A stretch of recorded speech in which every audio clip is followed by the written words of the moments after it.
Okay, so if you haven't seen my part 1 to this video, then go across and watch that, because the link is at the end of this one. So or I'll put a thing up here, a little card, so you can click on that, watch that first, because then that sort of then slots into this one.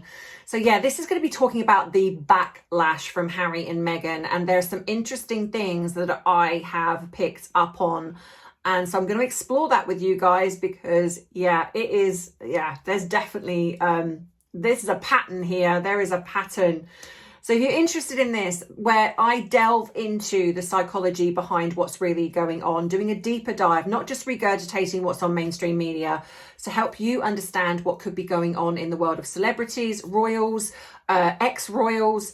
And I'm also going to be doing some true crime, some historical things in there as well. So if you're interested, then this could be the channel for you. So please subscribe, like, drop me a hype if you've got one there available. And if I grabbed your interest this far, then you know what to do by now. And if you don't, well, go grab a drink of choice, sit back, relax, as we get into some tea, some truth, with some therapeutic knowledge.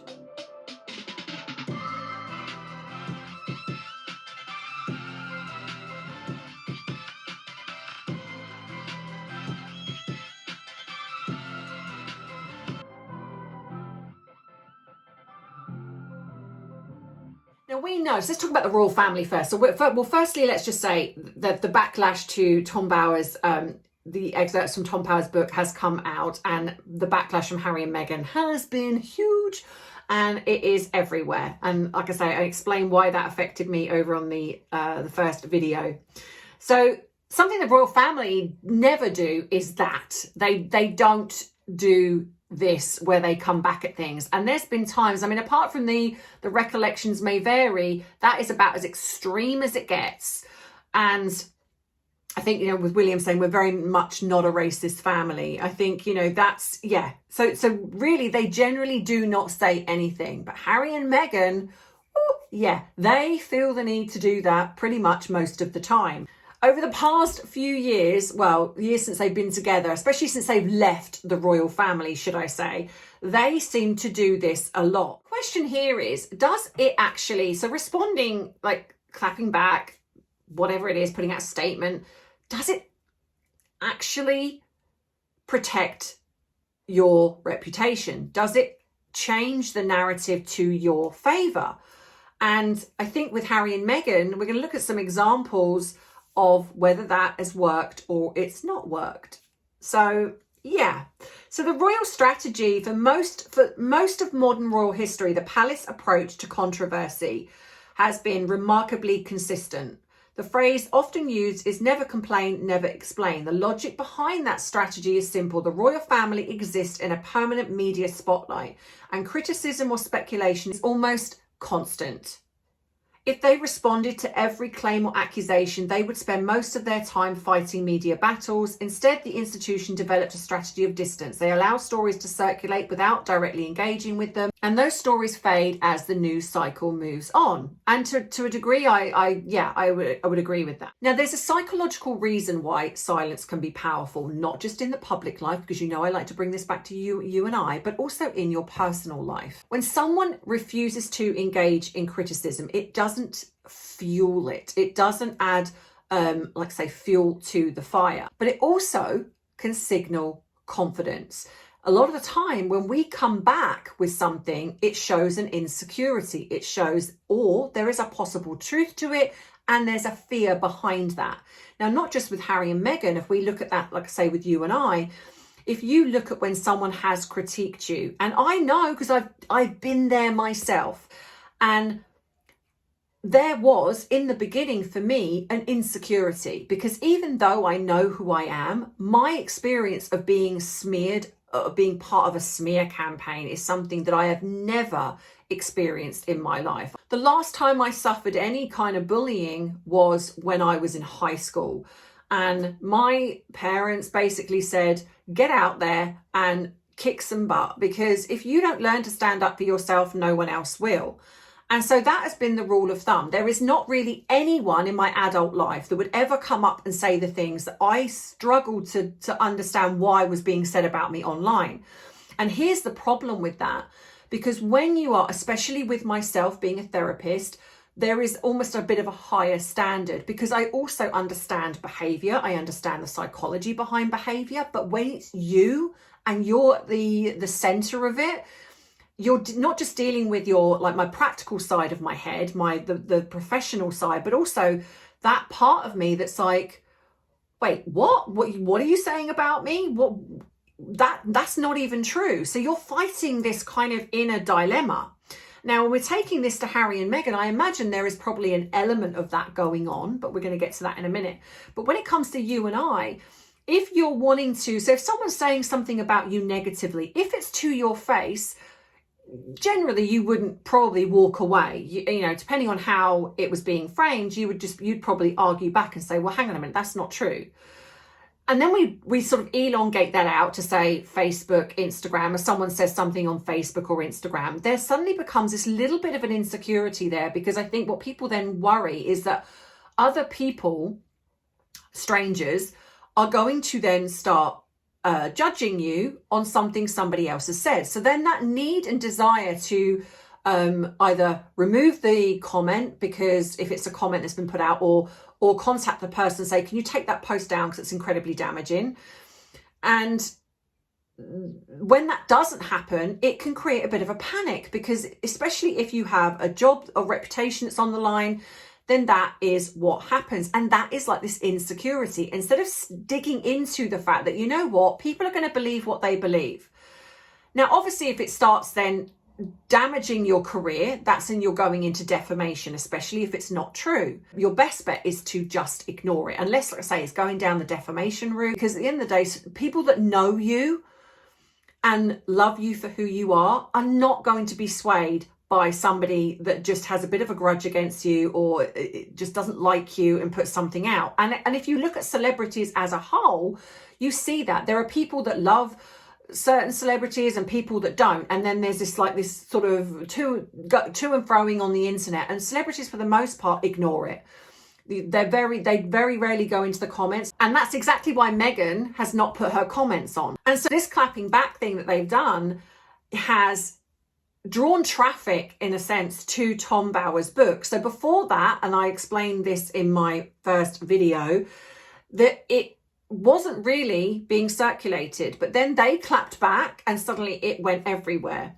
So silence can be powerful, because it shows people that actually, I don't care what you say, especially if you're dealing with a narcissist. Ignoring them is the best way, and that's exactly what I feel the royal family tried to do. But Harry and Meghan's approach is very different, because after stepping away from royal duties, instead of maintaining distance from media narratives, they've chosen to engage, and they address them directly. And if you look at it, it's usually when two reasons. One, when it's going to potentially hurt their brand, failing brand, if you like, or they want some sort of attention from it. That's the two that I've noticed. And when it comes to hurting their reputation, albeit that I don't really think they have a positive one, but maybe they do think they do, I don't know, there is a pattern. And they do this a lot, because the problem you have is that they escalate things by putting out a statement. Example, the New York car chase.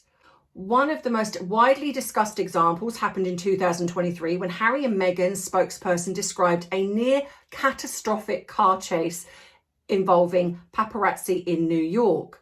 The statement triggered enormous global media coverage. Political leaders, journalists, and the New York Police Department all commented on the situation.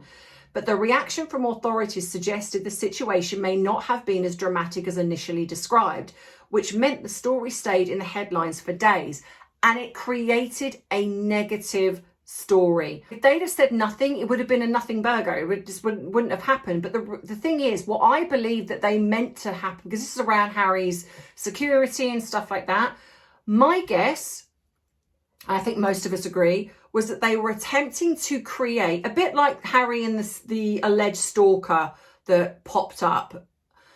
They were trying to create this narrative of they need paid security, they need security, they need tax-funded security, they're high-profile people, and they are in dangerous situations. And I think that was what it was attempting to do. but they probably were not. It's almost like, I think they feel or felt that they can say and do what they want and people are too afraid to say anything. But the mistake they're making is, and I think that a lot of this happened because of Oprah, is once you've opened that door to criticism, it allows everybody in. So of course, what you've then got is you've got authorities coming back saying, yeah, no, I don't think that happened. And then you've got other people coming out going, yeah, I don't think that happened. And so then it questions their story, showcases them as actually they're lying. And so then that then breeds in and starts separating off into all these different segments. And this is when that goes wrong. They would have been better off saying nothing, but this is when their ego took hold and was like, yes, we can put that out and make it seem like we're in danger and we need security. And it backfired. Another one, the Paris tunnel video again. Now, I hadn't seen this video because I guess where I was looking, it hadn't circulated. All of a sudden, again, a statement was put out by Meghan critiquing this video. And I was like, ooh, what video? And that's when I found it. And when I watched that video, I knew exactly what she was doing. And of course, she portrayed this as she didn't realize and she was just filming herself chilling. But it was the fact that it was in Paris at night in the back of a car and it was driving towards that very same tunnel. It is not rocket science to work out what she was attempting to do. Now, this was either to almost like attack Harry, but in a way of like, not attack Harry, but affect Harry and William and possibly even, King Charles. But I would probably say it's more connected to Harry and William. And she does it in a way where, like I said, with the, I don't know what you're talking about.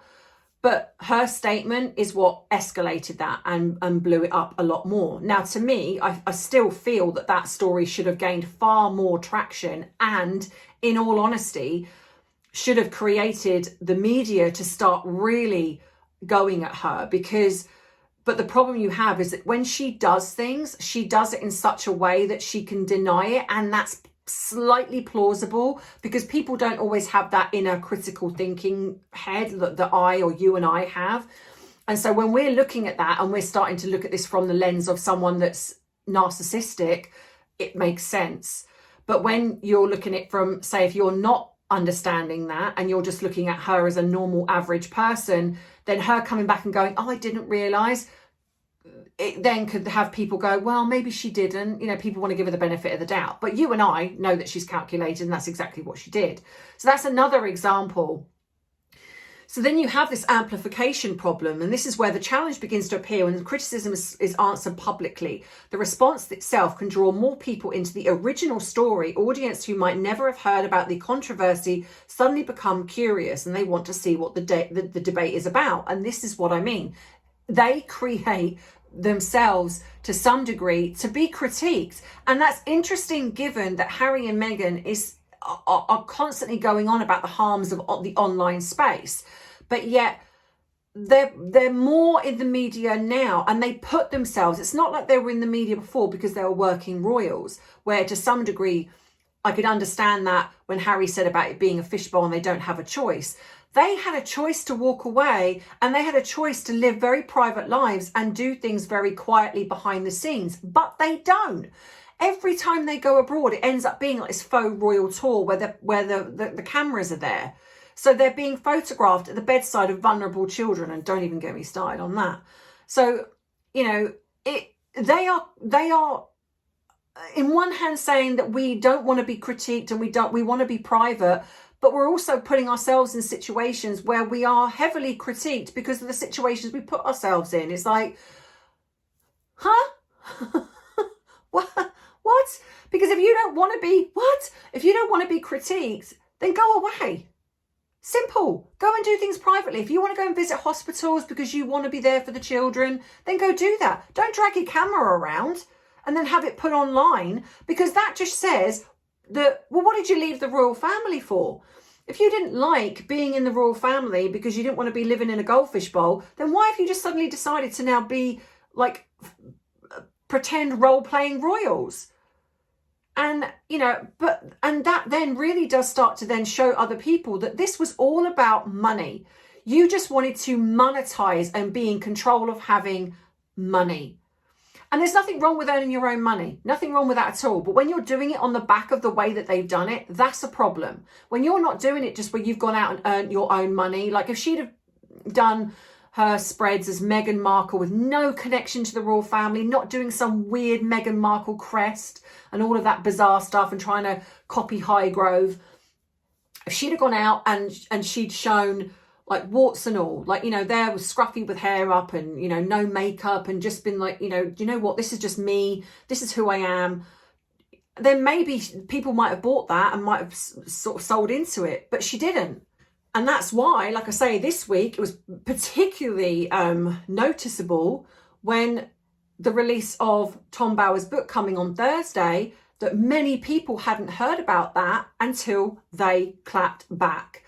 And there is, like I say, there is the Streisand effect, but I talk about this more in my first video. But yeah, so that is why this was huge. And then you have Harry, who doesn't seem to do any research when he opens his mouth and talks about things, using the platform for this type of thing, but then doesn't use it for, like I said, we spoke about the Barker people and the way that he bullied Dr. Sophie. And when you're using your platform for speaking out, that's all well and good. But when you're cherry picking, then people start to notice. When people start to notice that you're only doing what benefits you, like I say, they do two things, either when it benefits them, when they think speaking out, especially when he spoke out about Trump, because it created this opposition of like, oh, look, Harry's speaking out and the king isn't.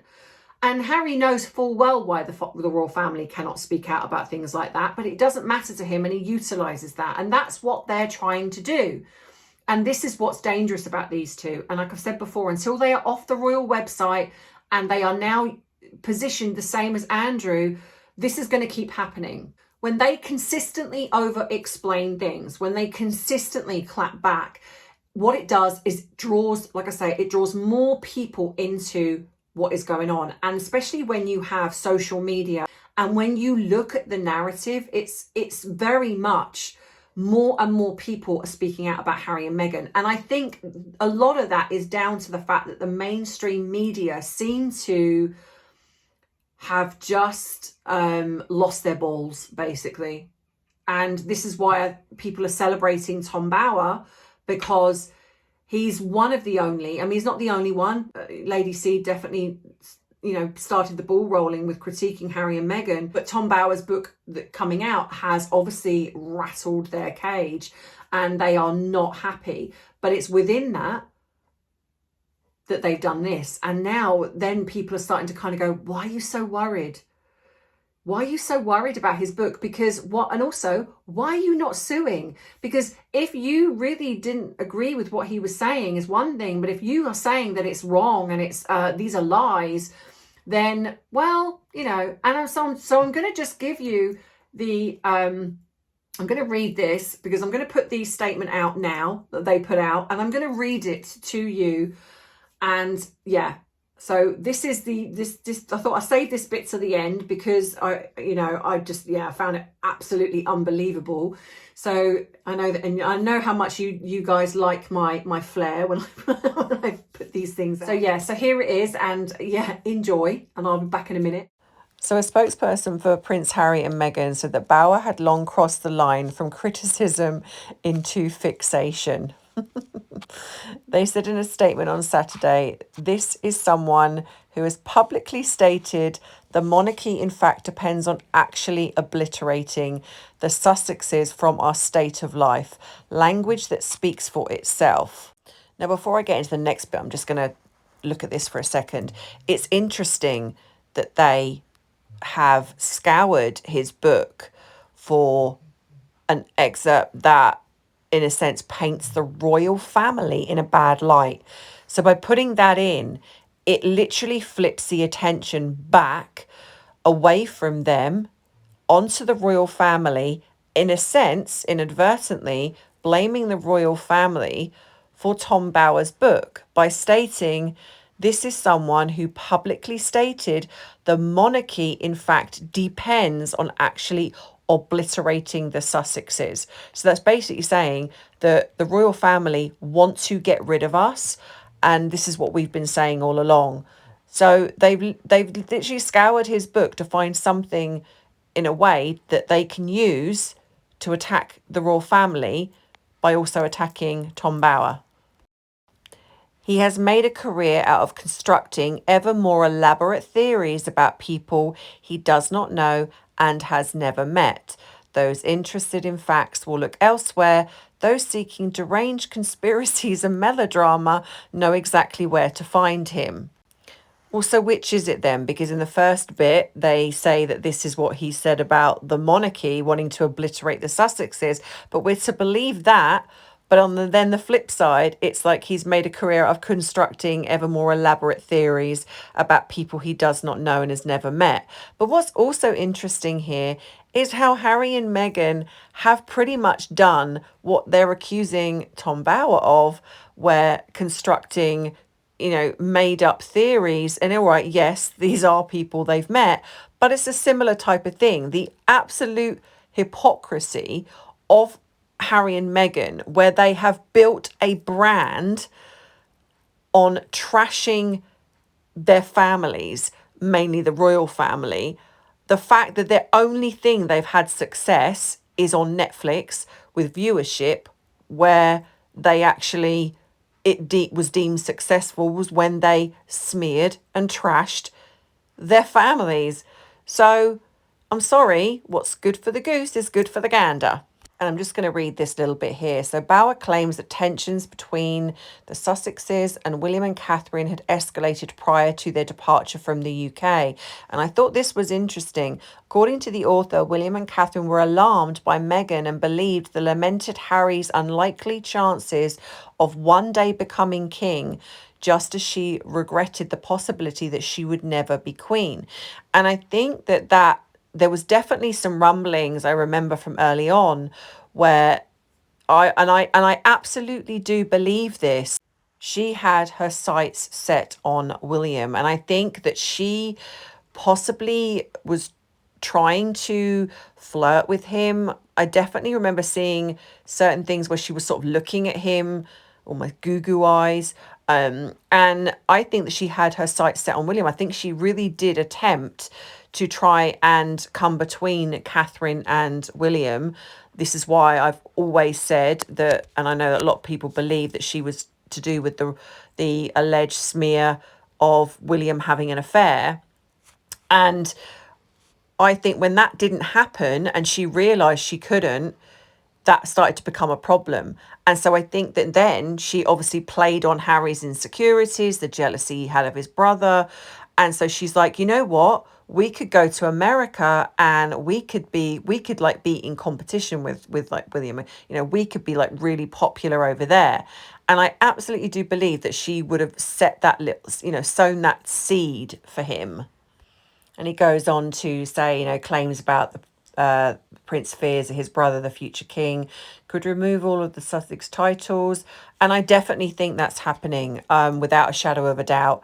I have my theories on why that it's not being done by King Charles, but and I will just talk about that.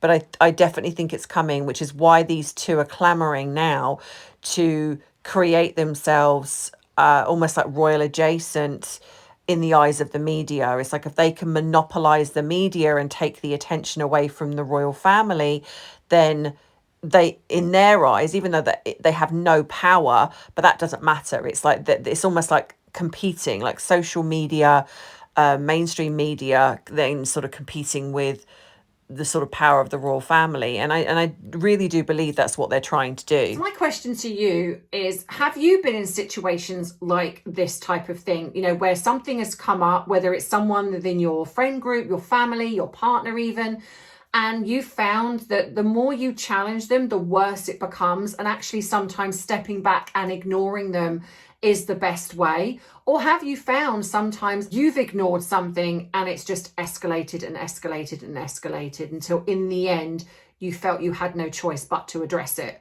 But let me know your thoughts. You don't have to go into real personal details, but I'd just be very interested to know if you guys have been through something similar and which way has worked for you. Ignoring it's worked or not ignoring it's worked. And it would just be interesting to read what you have to say. Thursday, Tom's book is coming out. So you're going to get a video from me because, of course, I am going to be looking into this.